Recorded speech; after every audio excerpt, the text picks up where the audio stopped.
High court order ఇచ్చిందండి, మేము ఉండొచ్చు, వాళ్ళు ఉండొచ్చు, వీక్లీ వన్స్ పోలీసు రావాలని. వీళ్ళు ఏం చేశారు, లోవర్ కోర్టుకి వెళ్ళి అండ్ మాకు కేవెట్టేస్తున్నాం అక్కడ, మీకు అందరికీ తెలిసేది.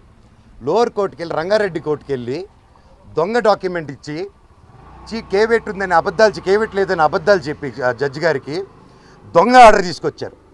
కోర్టుని చీట్ చేశారు. కోర్టుని చీట్ చేసి స్టే తెచ్చారు. ఆ స్టే కూడా నాకు రాలేదండి. నేను ఇంట్లో నుంచి బయలుదేరడం, ఇల్లంతా ధ్వంసం చేసేయడం. పోలీసులు చెప్పారు, 1వ తారీఖు చెప్పా, 2వ తారీఖు చెప్పా, నాకు నోటీస్ వచ్చింది తెలియదు, ఏం తెలియదు. ఇంట్లో రాజ్యాంగం ధైర్యం అనుకుని, సార్ ప్లీజ్ సార్ అంటున్నాను, వినట్లేదు. 3వ రోజు నేను ఇక్కడికి వచ్చింది, సార్ ఏం జరుగుతుందంటే మీ మీద ఆర్డర్ వచ్చింది సార్ అన్నాడు. ఆర్డర్ ఏంటి సార్, స్టే ఎందుకు వస్తుంది, కేవెట్ ఉంది సార్ హైకోర్టులో, ఆర్డర్ ఎలా వస్తుంది సార్ అన్నాను. ఇదిగోండి అంటే మేము కనుక్కుని, మాకు ఎవరు పంపించలేదు, పోస్ట్ రాలేదు, ఏం రాలేదు, ఒకసారి కనుక్కోండి. సో ఆర్డర్ రాలేదు మాకు. ఇది రాగానే నేను ఛాలెంజ్ చేశాను కోర్టుది.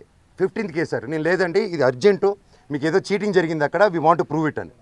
నేను ఆ ఆర్గ్యుమెంట్ జరిగింది, వీ ప్రూవ్డ్ ఇట్ రైట్. కోర్టులో అక్కడ ఎవరో వీళ్ళు తప్పుదారి పెట్టించి కోర్టుకి చెప్పారు. జడ్జి గారు చెప్పి మమ్మల్ని కోర్టుని చీట్ చేస్తారని తిట్టి అవతల వాళ్ళని కూడా ఈయన మీద వేసిన ఆర్డర్ నేను వెకేట్ చేస్తున్నానని తీసేశారు. సో ఒరిజినల్ హైకోర్టుది ఆర్డర్లో ఉంది.